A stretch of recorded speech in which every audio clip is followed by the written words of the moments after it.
জন্মাষ্টমীর কৃষ্ণ পুজোয় আমরা চলে এসেছি আবারও আমাদের শহর বাগনান লাইব্রেরি মোড়ে। আর এখানেই চলছে হাওড়া জেলার সবচেয়ে বড় জন্মাষ্টমীর কৃষ্ণ পুজো।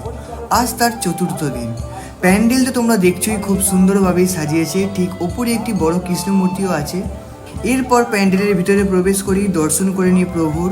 আর ভিতরটিও কিন্তু দারুণ ডেকোরেশন করেই কিন্তু সাজিয়েছে।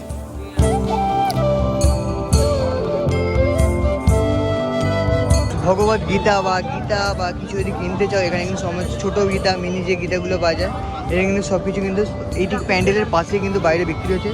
তোমরা এখান থেকে চাইলে কিনতে পারো। শ্রীমদ্ ভগবত মহাপুরাণ আছে,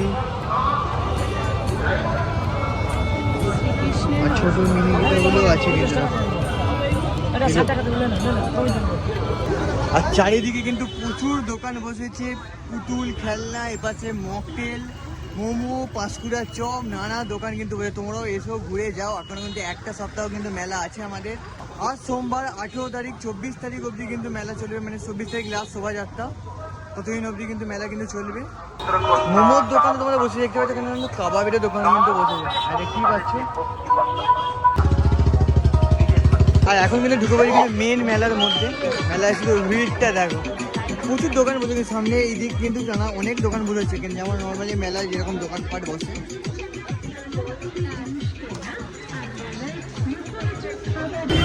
আর এখানে কিন্তু আছে বড় মনে সেটআপ। এটা কিন্তু কনস্ট্যান্ট বাজবে কিন্তু এক সপ্তাহ, 24 তারিখ অবধি।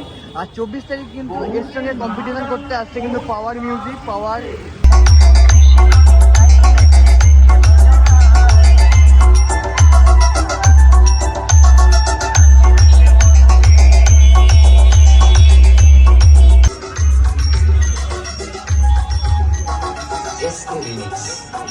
নন্দকুমার সেন।